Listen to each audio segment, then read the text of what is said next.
Dear students, Assalamu alaikum. I hope you would be safe and sound inside your homes. As you know, the intensity of COVID 19 is decreasing to a greater extent, but till it is completely vanished from the surface, we have to adopt, we have to follow COVID appropriate behavior.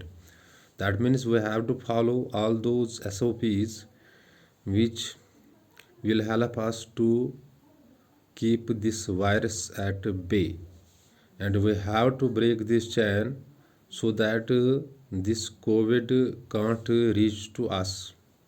In these days the safest way is to be in to remain inside our homes, stick to the books so that this deadly virus can't reach to us. And when we remain busy with the books, we can facilitate ourselves into two different ways. That is, we will give right direction to our time, and also we can't catch this deadly corona. A few days ago, a student from Taratpura called me to make me know once again what is hegemony in class 12th political science. Dear students, hegemony refers to the leadership of one country or dominance of one country or others via cultural superiority, political superiority, and economic stability. So simply you have to keep in the mind that the hegemony means dominance of one country or others via cultural superiority, political stability, and economic stability. In 1991, two major developments took place in the world that might be in your minds. First, it was Cold War that ended when USSR collapsed and it disintegrated into 15 new states, and the world order changed. The bipolar world changed into unipolar world, and America or United States of America remained only the superpower in the world. The race, the supremacy race came to an end when USSR disintegrated into 15 new states, and we may say when a unipolar world came on the surface and bipolar world ended in 1991, the United Nations or United States dominance in the world started, or we can say the hegemony of the United States started. And one more development took place during 1991 when Iraq attacked Kuwait, challenging its sovereignty by claiming it that it is the 19th province of Iraq.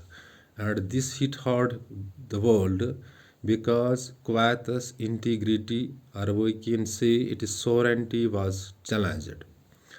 You might be knowing that Kuwait was a major supplier to of crude oil to Americans, and this also hit hard the Americans when Iraq attacked Kuwait and challenged its sovereignty, and Iraqi occupation came there. By different means, Iraq was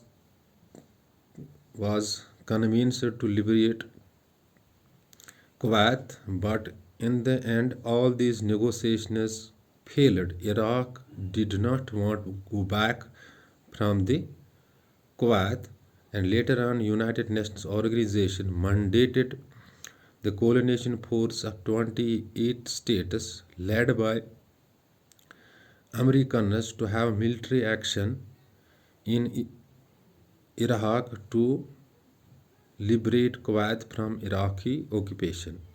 So this military action was then taken by United States of America. It was a coalition force of 28 states, but it was led by the United States of Americans. And in this same war, the Iraq was defeated, and this was the victory of coalition force there.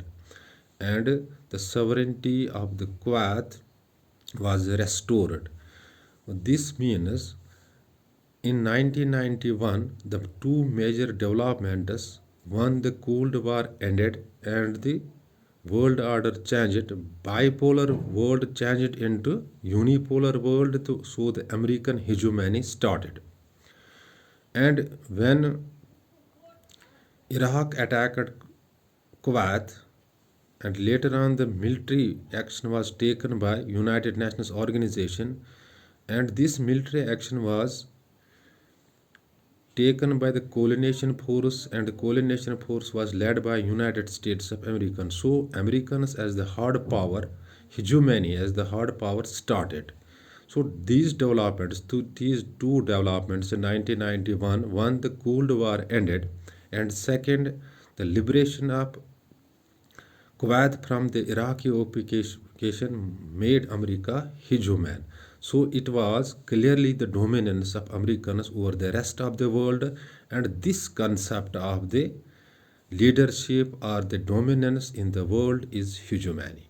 So you have to keep in the mind that hegemony is a leadership or it is a dominance of one country over others via the cultural superiority, political superiority, or military superiority, whatever it is. So the hard power hegemony was shown by the Americans during the Iraqi invasion on Kuwait, and when Iraq was liberated, when Kuwait was liberated from the Iraq by the coalition force, and this coalition force was led by the Americans. This is the doom, the real hegemony of the Americans in the world. So we can say that American hegemony in the world started really in 1991 when Cold War ended and the world order changed. Bipolar world changed into unipolar world. America only remained the superpower in the world. And in 1991, when Iraq attacked Kuwait, and later on the military action was taken on Iraq, by which Kuwait was liberated. There was the 28 coalition force. It was led by the Americans. So America showed their hard power there.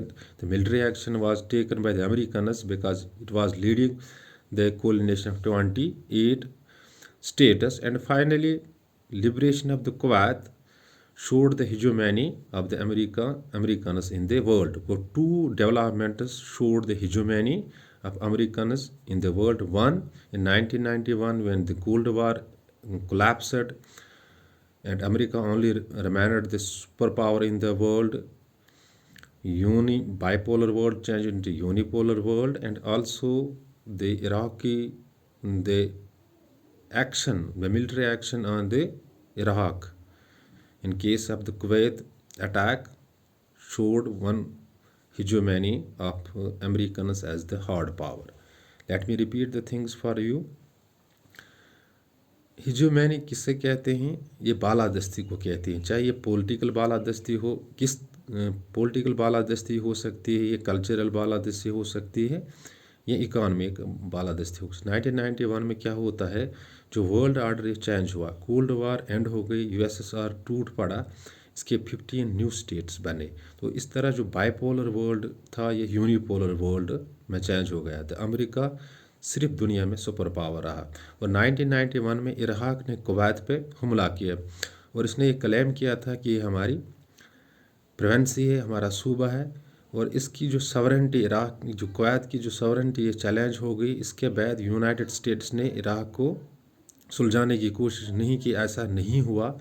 फिर American और बाकी जो 28 states थे दुनिया की, इन्होंने कोलिनेशन बनाया, Iraq पे हमला किया और कुवैत को आज़ाद किया। इस तरह दुनिया में जो बालादस्ती ये अमेरिका की रही, यानी 1991 से अमेरिकन बालादस्ती शुरू हो गई, क्योंकि एक तो ये सुपर पावर दुनिया में रहे, कोल्ड वार टूट, ये रशिया टूट, यूएसएसआर टूट पड़ने के बाद, और दूसरा जब इराक ने कुवैत पे हमला किया, फिर कुवैत को आज़ाद करा गया, मिलिट्री एक्शन वहाँ पे ली गई, जो कोलिनेशन फोर्स ने ली, इनको जो लीड कर रहा था वो अमेरिका कर रहा था। इस तरह अमेरिका की हिजोमैनी वर्ल्ड में है।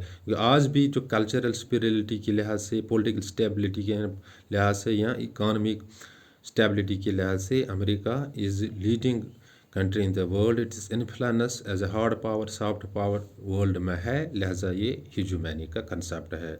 मुझे उम्मीद है कि आपके जहनों तक ये बात पहुँच हो। इन केस आप confusion you can call me. Thanks, be well.